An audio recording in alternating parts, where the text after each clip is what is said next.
कुछ चैप्टर हटा दिए गए उनको तो अपने को पढ़ना नहीं है। और बात रही टॉपिक की, तो टॉपिक में क्या है, कुछ टॉपिक ऐसे हैं जो दूसरे चैप्टर से रिलेट कर रहे हैं, तो वो टॉपिक तो आपको पढ़ने पड़ेंगे।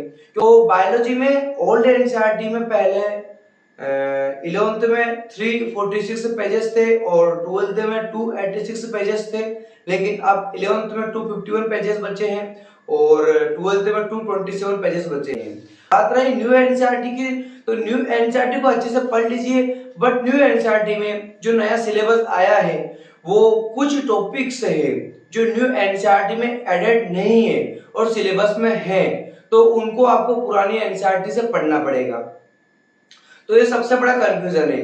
तो आप जो सिलेबस आया है उस सिलेबस को लीजिए और टॉपिक देखिए, और जो सिलेबस पर टॉपिक है वो टॉपिक अगर कुछ हट गए हैं तो भी वो टॉपिक्स अपने जो पुराने चैप्टर उनमें है तो वहां से अच्छे से कर लीजिएगा, क्योंकि क्वेश्चन पूछ सकता है। जो टॉपिक हट गए हैं उनसे भी क्वेश्चन पूछे जाएंगे, अपन ऐसा मान नहीं सकते कि उनसे क्वेश्चन नहीं पूछे जाएंगे, बट उनसे क्वेश्चन पूछे जाएंगे, क्योंकि जो टॉपिक हट गए उनसे रिलेटेड टॉपिक दूसरे चैप्टरों में दिए गए हैं, तो वहां से क्वेश्चन से पूछेगा वो। बिल्कुल भी रिस्क नहीं लेना है, अपने को पढ़ते चलना है। जो टॉपिक कंफर्म है कि ये कहीं भी किसी भी चैप्टर में किसी से रिलेटेड नहीं है, जो चैप्टर बिल्कुल डिलीट हो गए हैं उनको आप बिल्कुल नहीं पढ़े, और न्यू एनसीईआरटी में जो भी एडेड है उसको पढ़े। सिलेबस में न्यू एनसीईआरटी से मिलाइए, सिलेबस में जो न्यू एनसीईआरटी से में दिया गया है वो कुछ सिलेबस में एक्स्ट्रा भी दिया गया है, उसको आपको जो ओल्ड एनसीईआरटी है उससे पढ़ना पड़ेगा। तो यूं मानिए कि सिलेबस में सबसे बड़ा कंफ्यूजन है, तो इस कंफ्यूजन को लेके चले, तो इसका कंक्लूजन अपन निकाले तो कंक्लूजन एक ही निकलता है कि अपने को कुछ ही टॉपिक से छोड़ने हैं जो किसी से रिलेटेड नहीं है, और चैप्टर छोड़ने हैं जो बिल्कुल हटा दिए गए हैं। जो टॉपिक से रिलेटेड है वो टॉपिक चाहे हटा दिए गए तो भी अपने को पढ़ना पड़ेगा। थोड़ा थोड़ा रिव्यू सबका देख लीजिए।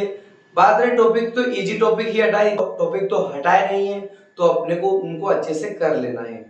और बात रही सिलेबस की, तो मैंने जो पीडीएफ है वो एक कंक्लूजन के रूप में पीडीएफ पूरी शो कर रखी है, और यही पीडीएफ में पूरी डिटेल वाली पीडीएफ है वो नीट टू एमबीबीएस प्लेटफॉर्म का जो ग्रुप है टेलीग्राम पे, वहां पे मैं अपलोड कर दूंगा। आप एक बार बायोलॉजी की डिटेलेटेड वाली जो डिटेल से बताई गई पीडीएफ है और नीट टू एमबीबीएस प्लेटफॉर्म के ग्रुप पे जाके देखिए, वो मैंने अपलोड पीडीएफ में कर दिए, अपलोड पीडीएफ मैंने टेलीग्राम पे अपलोड कर दिए।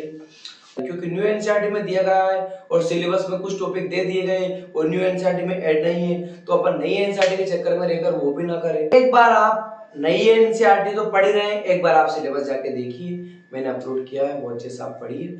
और जो सिलेबस जैसे मान लो सिलेबस हट गया है तो उस टॉपिक को उठाइए और देखिए जो किसी चैप्टर से रिलेटेड है वहां जाके उस टॉपिक को अच्छे से कर लीजिए, क्योंकि जो हट गया है वहां से भी क्वेश्चंस पूछने के चांस है, वहां से भी क्वेश्चंस पूछ सकते हैं।